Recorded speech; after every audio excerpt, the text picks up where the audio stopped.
Pearl. Thank Like you. that. And Carlo Favorito Jr. began his magic content creation journey in March 2022. His Twitch channel focuses on community engagement through playing MTG Arena for viewer deck builds and battles with a slightly competitive edge. Together with Team Magic Jank, Carlo has been able to foster an environment that is open and safe for everyone. Every stream is a session of hanging out with your friends and having a chill time. Outside of magic content creation, Carlo works in the field of public health as a statewide youth coordinator for the Incorruptible Us campaign. This campaign is designed by youth for youth 13 through 18 surrounding tobacco, vaping, substance use prevention, advocacy, and action. Thank you. So badass. Thank you for having me.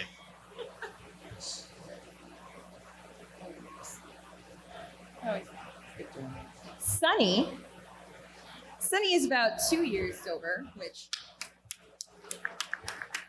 hell yeah, not easy. As a Pokemon professor, they actively run 2 leagues and coordinate with 6 others. Holy crap. Yeah, it's a lot, but That's awesome. I enjoy doing it, and someone's got to do it. It's honestly really awesome.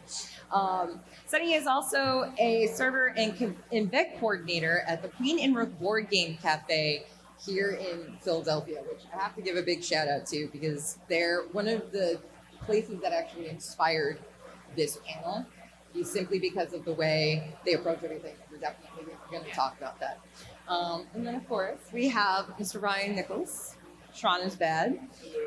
He is a 2023 Magic the Gathering ambassador, as well as a competitive Magic player. Ryan focuses on both the community and competitive aspects of Magic in an attempt to integrate the two. Ryan works towards a daily effort of creating a space for Magic players to feel comfortable to discuss real-life problems affecting both their attitude and mental capacity to play within games. He's also a co-founder of Better Days MTG, which is honestly so uplifting and such a refreshing thing to see on your timeline.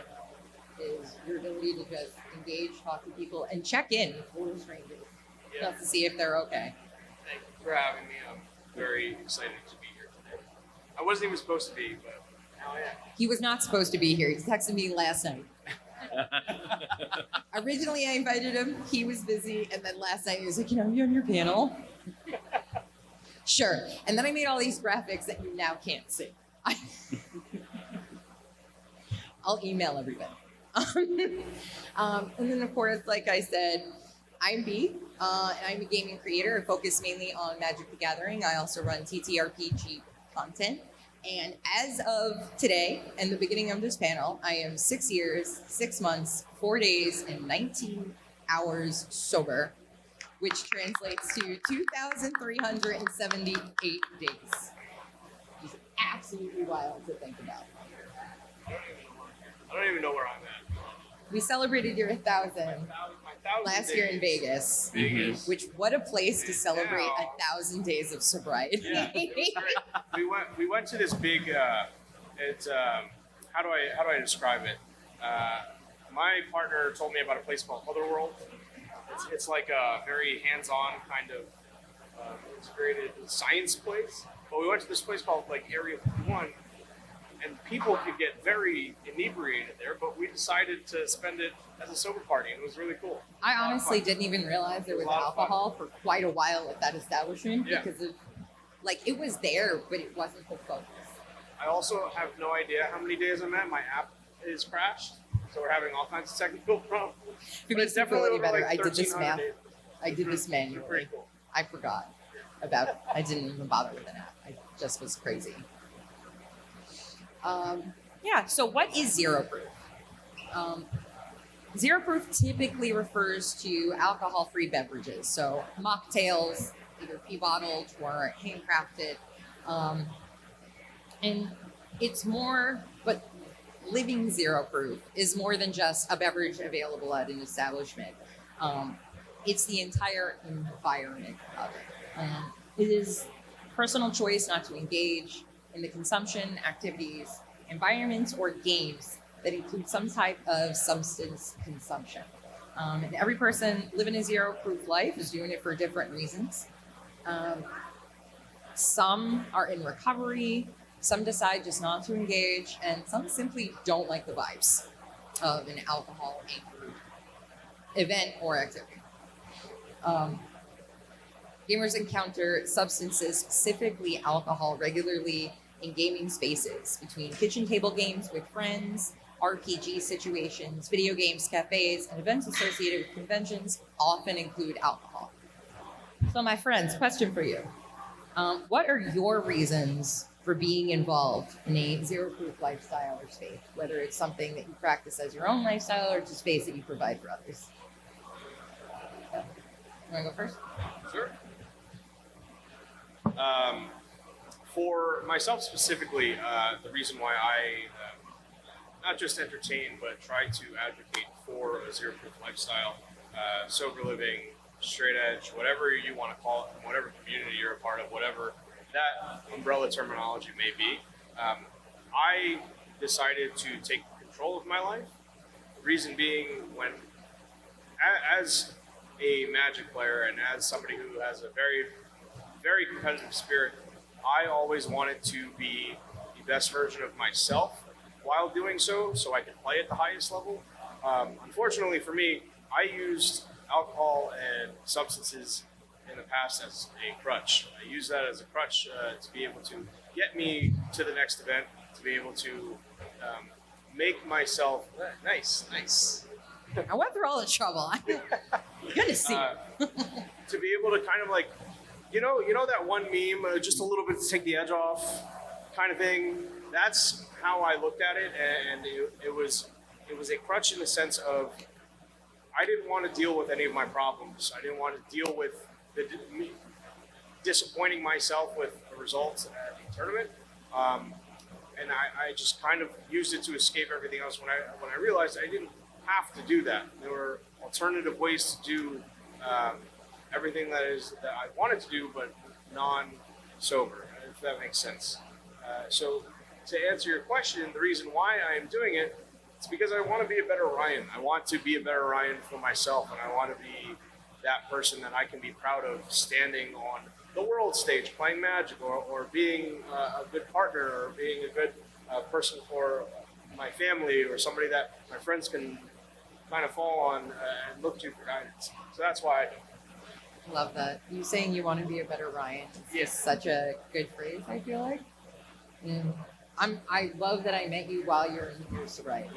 And I feel like we instantly vibed on that. You're like, oh, you've seen I feel some like shit. if a lot of my friends met me when I was not this, we wouldn't be friends. No, same. I wouldn't have any friends left. I probably wouldn't even be alive. Let's be real. Lenny.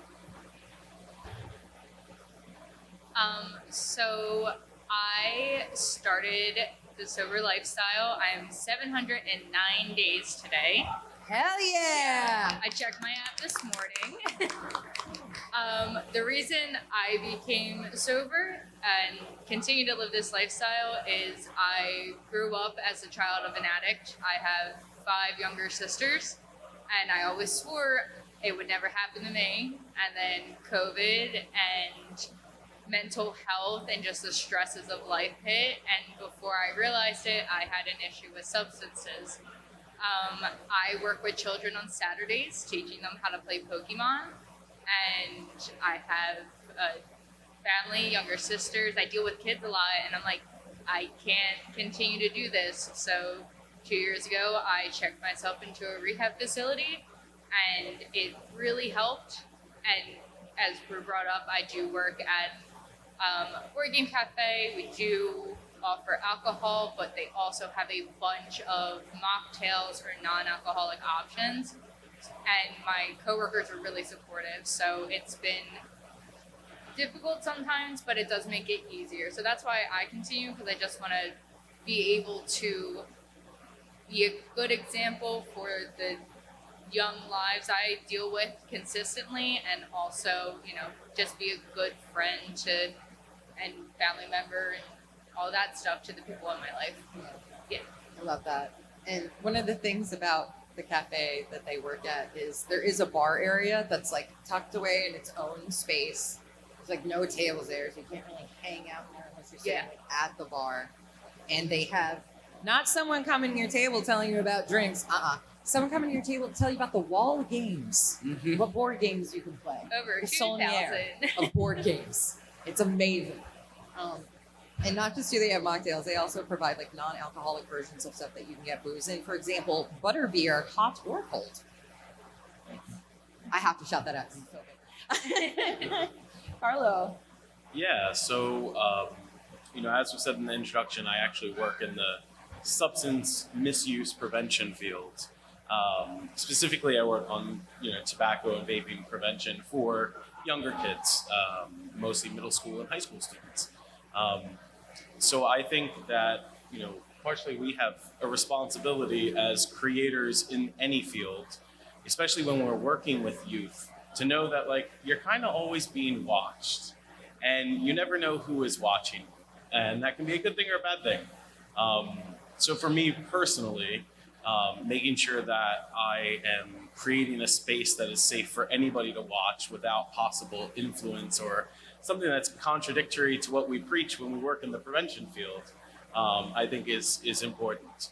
I mean, that's not to say I don't socially like have a drink every once in a while when I go out with friends or at like a wedding or something like this.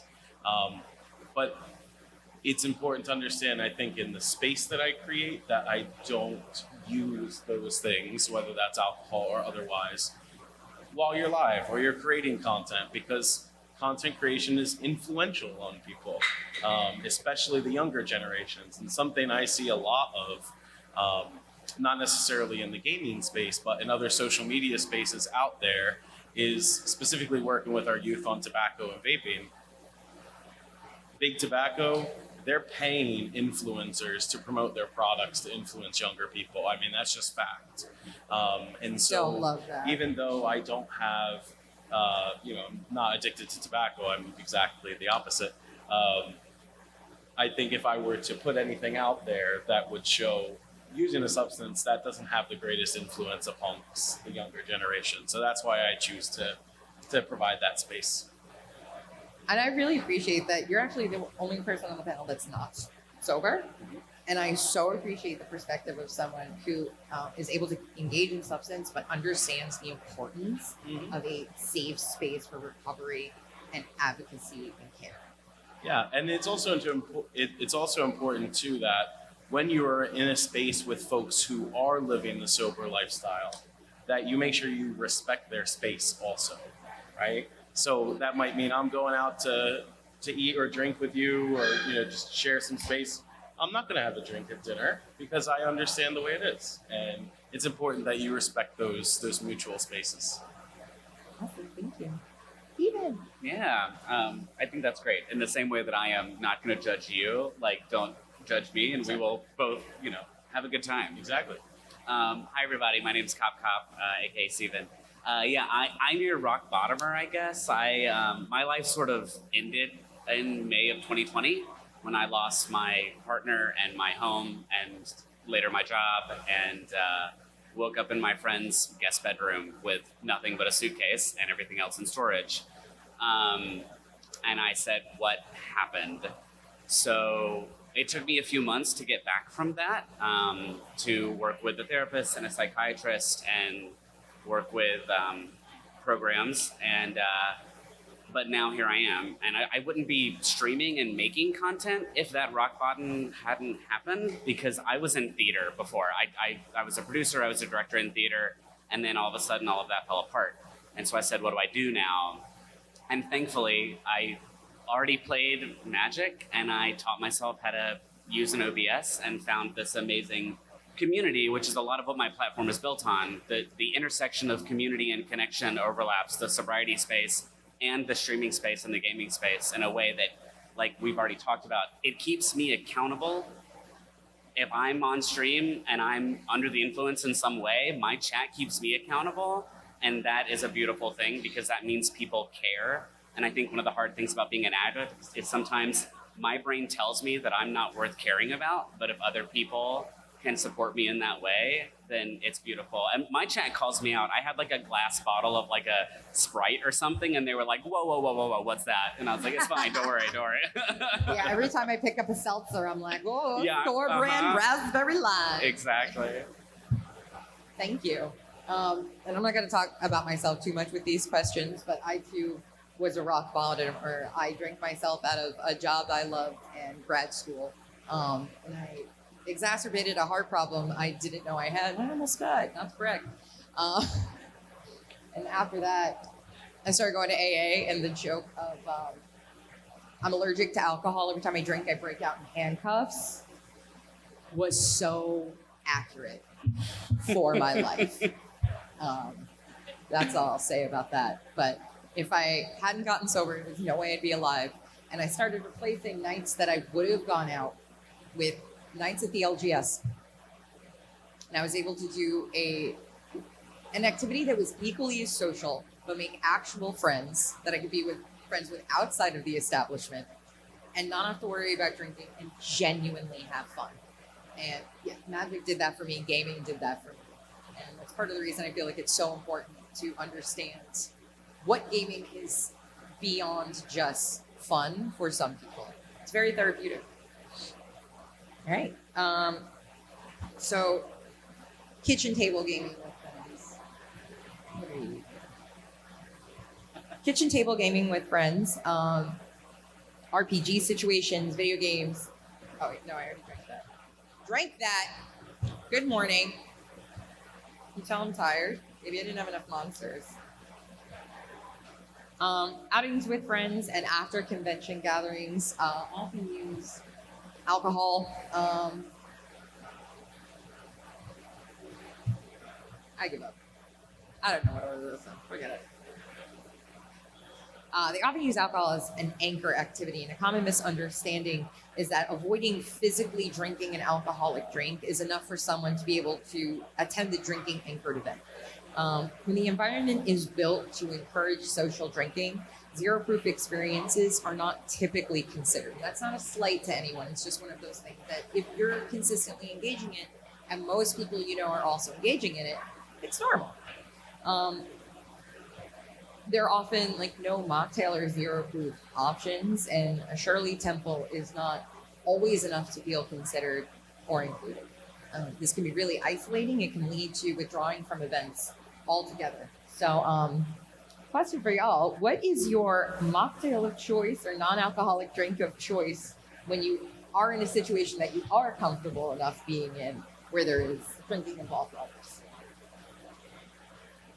I'm just going to go out on a limb and say I am your stereotypical Shirley's with the girlies kind of person because I can attest to just about everyone up here, except for we haven't hung out at a LobbyCon yet, but everyone up here, I have had a Shirley's with the girlies moment, I believe, at a LobbyCon in the past where I'm just like, hey, I have a Shirley Temple. Because that is almost 9 times out of 10 the only drink choice that you can get from a bar or et cetera, wherever it is that you are, that makes it kind of feel like you are still partaking in that social aspect of drinking out with friends. Or it maybe, I don't know, sometimes they'll throw in a virgin pina colada if they're feeling like really, really cool.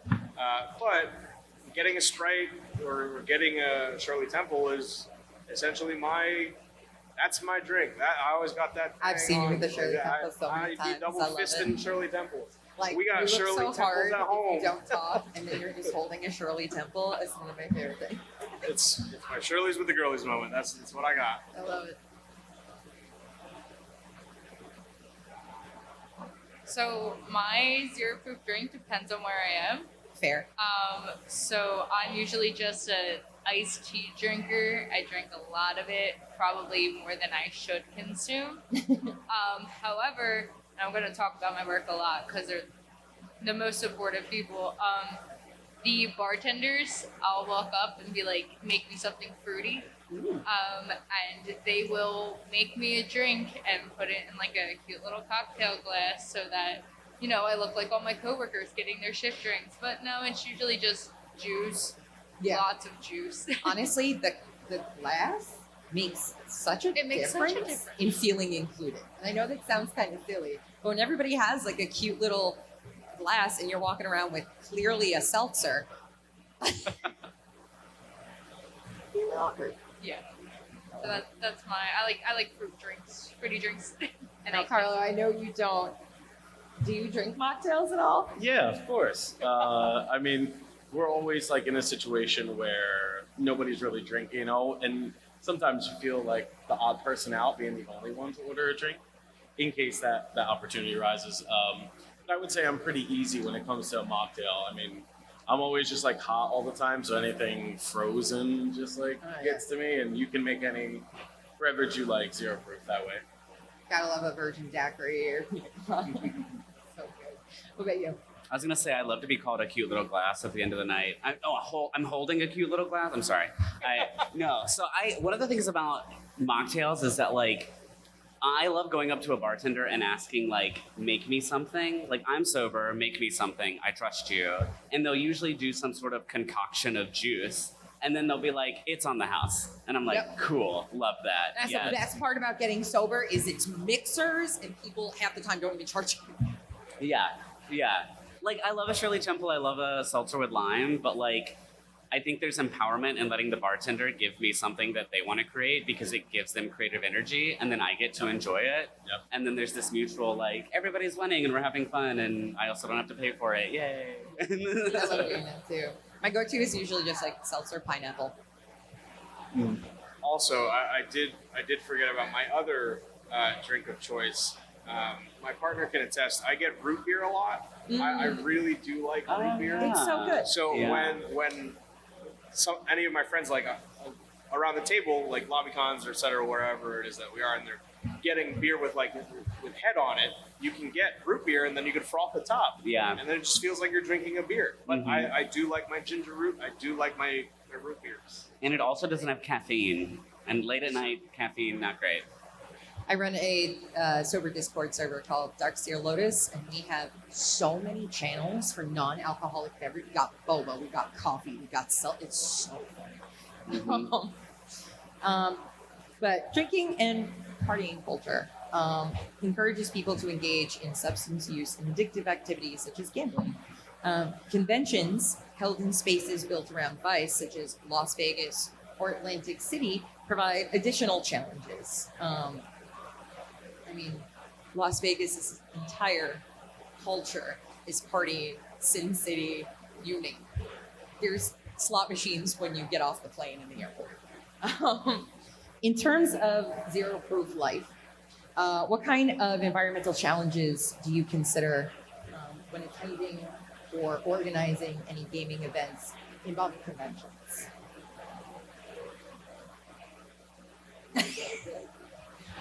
What kind of environmental challenges do you consider when you consider going out after cons and I guess we're just going down the road.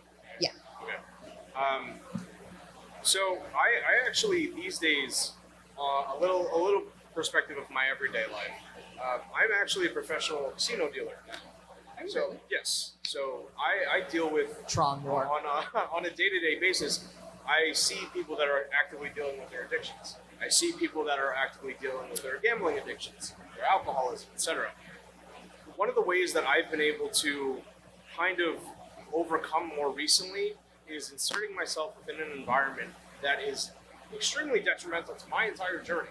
And that's kind of just like throwing myself to the wolves. I've had conversations with my partner already saying, hey, this is actually the hardest that it's been. Like it's made me every so often like have that little craving in the back of my head. We've had conversations like that in the past. But as far as challenges I consider when deciding what gaming events or conventions to attend, learning the MLA question format, for me specifically, I don't take that into account until I'm there. Like MagicCon Vegas, I'm going to be there. MagicCon, etc., I'm going to be there. Wherever it is, I would like to go because first and foremost, I want to be able to celebrate the time with my friends. That's why I want to go to the events. That's why we do what we do at the end of the day, because we want to spend that time with people that we've cultivated these communities with. Because at the end of the day, it's the memories that we're making, and as cliche and however you want to look at it, that's why we do everything. So as far as inserting myself in an environment that have environmental challenges that are considered while going to these events, that is what I look for. I look for where all of my friends will be, and then I decide kind of like my itinerary after the fact of when I'm already there. Like, okay, I'm noticing that everyone is going somewhere that they're all going to be drinking. I don't really have to go there because there's going to be options B through C, B through D, while option A is where everyone wants to go get hammered. But that's kind of how I choose my location.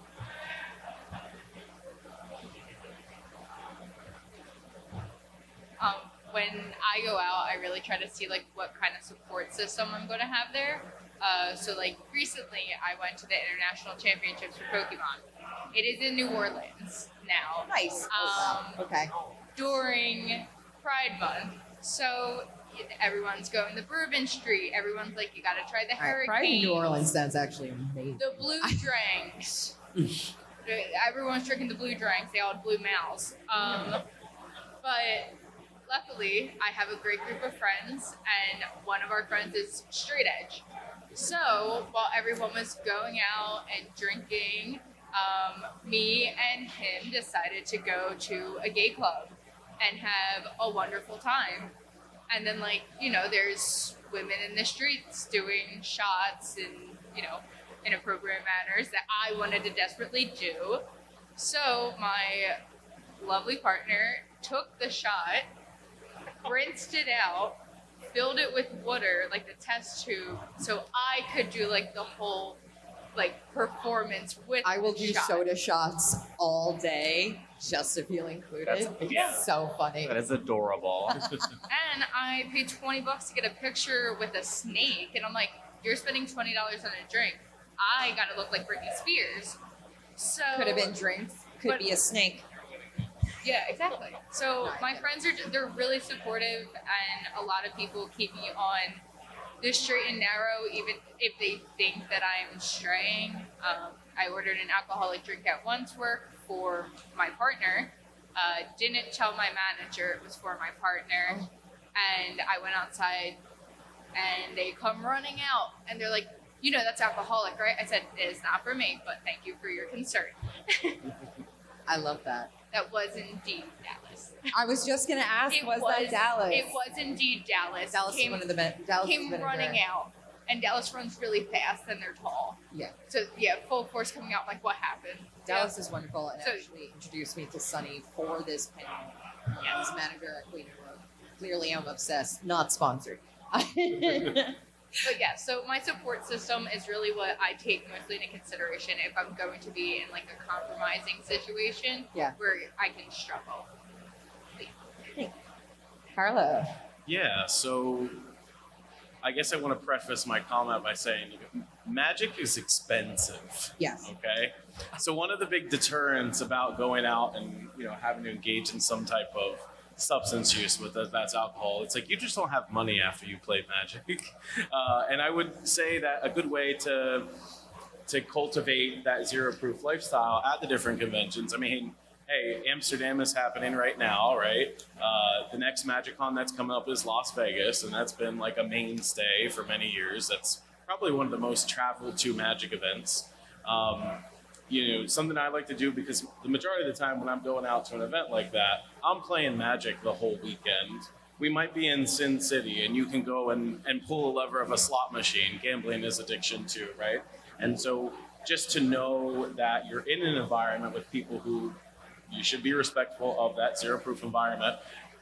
There are things like LobbyCon that exists. I don't have to go out and drink afterwards. I could just stay up till 5 a.m. and keep playing Commander with my friends, right? Like, we can just do that. So that helps to alleviate, that type of a situation in those environments. But in general, I mean, if I'm spending a lot of my money on Magic cards, then I probably don't have much money to do anything else. And that could be a good or bad thing too, but it does help alleviate that.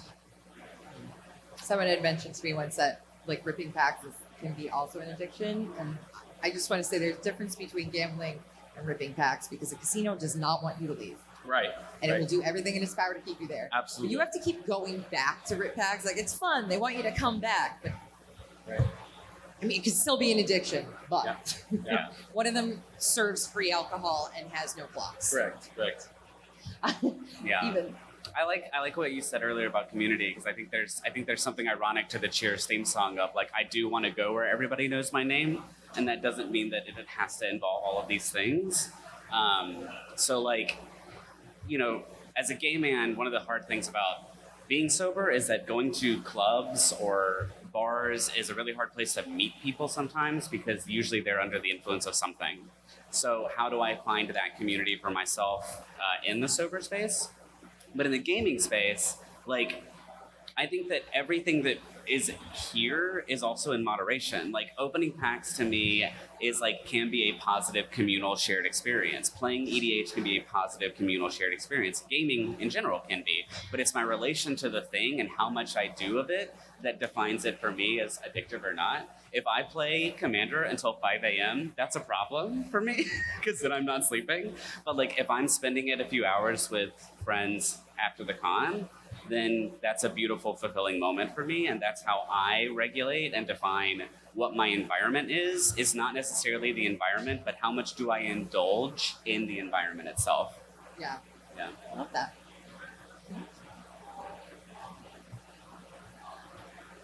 What? 5 minutes. Oh, shit, really? Whoa, quickly. So kitchen table gaming can often include alcohol, where sight or smell can pose an issue.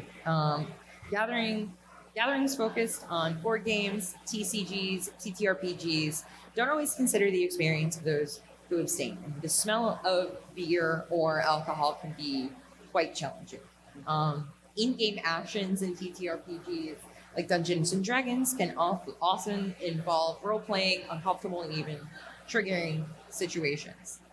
Tavern scenes, addictive activities such as gambling, and other problematic behaviors can come up in games and video games as well. For example, Fallout, you have to collect drugs, and there's stat boosts, but that can also pose a challenge.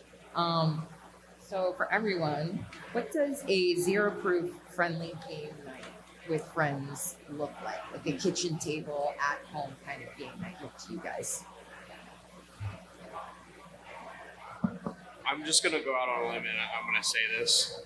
One of my favorite things to do besides playing Magic, because playing Magic over Spell Table with friends is definitely a night that I would prefer rather than getting drunk or using any kind of substance. But man, oh man, do I love playing Fortnite with my partner. We play Fortnite. We hate this season, just FYI. The cars are overpowered. But we love doing stuff like that. So a night home, just like playing games. We're trying to have more game nights with friends. But a night at the LGS or my 1 to 2 nights a week playing Magic, that kind of thing for me, that is the night that I look forward to personally. Awesome. My family has actually started doing a monthly board game night, and we have it tomorrow. And it's a dip night. And the next board game night is bring your favorite pizza place night. And there's no alcohol because a lot of my sisters are under 21. And we just drink sodas and play board games. And it's turned into a really fun time where there's no temptation at all. Yeah. I love that. I would say, something me and my friends get to do every once in a while. We made it like a every other Thursday type of thing based on our work schedules. But just getting together for a game night or commander night, but we all cook and bring food. Because even though we don't want to like drink or anything like that, we all like to eat. And if we like to eat, that usually means we like to cook. So we all get to make something special, bring it to game night, make sure that we get in like a game of Commander or whatever game we could be playing, any tabletop game. I always like Ticket to Ride. That's like one of my favorites. And then we take a break and we gorge ourselves with some of the awesome food we made, and then we move on to the next. Yeah, that's exactly what I was going to say. Like we cook, we bake, we bring baked goods. I have a few bartender friends who will make mocktails for everyone in the room instead of just me, which makes me feel great. But yeah, shared community around things that will make us feel good, because food makes you feel good, Yeah. So that's it. Yeah. Love that. We're going to have to do the last question. I ran out of time for audience questions. 'Cause I have time as well. So when it comes to a safe, inclusive space for gamers, what kind of tips can you give to people, whether it's GMing a game that happens to involve a lot of things, playing video games with interaction, or creating an environment with activities that might include alcohol? What kind of tips can you give people to create those inclusive spaces? For me, I would say always go into it with a positive mindset of what do you want to bring to the table of wherever it is that you'll be. And to a lot what Sonny said earlier, the support systems that you have or the support systems that you're looking for, I think that is probably a very profound tip that I would give to someone else. Know who you're going to be when you're going to be with them, and if there's a space that you kind of want to stay away from, we all have our own autonomy. You can leave any space that is making you uncomfortable. So go with a clear mind of where you're going to be and who you're going to be with. And if you don't want to be somewhere, don't be there. I'm actually going to piggyback on that. You know, if you don't want to be somewhere, don't be there. I was going to say, like, knowing your limitations, knowing what you're comfortable with, your triggers, who's going to be there, and if there's something there that you're like, hey, I'm not, you know, far enough in my journey, I'm not, you know, I feel like this might be too tempting, too triggering, just don't go. Sometimes it sucks missing out, but it's better than, you know, a relapse or something worse happening. Sure. If I can give anybody tips on creating safe and inclusive spaces, it would be almost the same advice I always give to the youth that I work with whenever they are interacting simply with people that they don't know, or that they might not be comfortable around, because some folks don't even like to introduce themselves to others, which is totally, completely acceptable. But one of the things that I always tell them is make sure that, you know, a slight introduction, hi, hello, always make sure to let somebody know if you're feeling uncomfortable and why, because we might not always be comfortable around any particular situation. I always encourage them to, first and foremost, if you're sitting down with a group of people that you don't know, a kind like, hi, my name is, my pronouns are, so that way we are always inclusive and accepting of everybody who is in our space. And if you have any questions at any time, make sure you're asking those questions, because you'd rather that than to misspeak. And I would say ultimately we're all here to have fun. So what's the best way for you to have fun in our environment? Because it's not going to be the same for everybody, but you might actually find out after you've interacted with that group what y'all have in common, and you realize that y'all just have fun gaming. Yeah, I think some of the easiest stuff, if you're hosting an event, the water should not cost as much as the beer. Facts. Period. Facts. Offer options, have flexibility, and I think also if you're in that space, being sober as the host is a really good way to know your baseline. There's this hilarious moment to me in every party where after about 2 to 3 beers in, the whole sound of the room gets louder and everyone's demeanor changes. And if you're at a baseline, you can feel that space and feel that energy and be like, oh, okay, maybe we should adjust the vibe. So like, those are my tips. Love that. And for me personally, I mentioned before, it might be silly, but the shape of the glass actually matters. Something as simple as having an option so we look like we fit in with everyone else feels very inclusive and we feel considered. And that can make a big difference. I'm so sorry I ran out of time for questions from the audience. I had a little bit of a tech mishap in the beginning. But thank you all so much for joining me, and thank you so much for attending this panel. Very near and dear subject to my heart. So I want to thank my guests again, Ryan, Sunny, Carlo, and Steven. I have little QR codes for them if you want to come get their socials. And yeah, that's it. Have a Thank good you con, all. everyone. Thank you, everybody.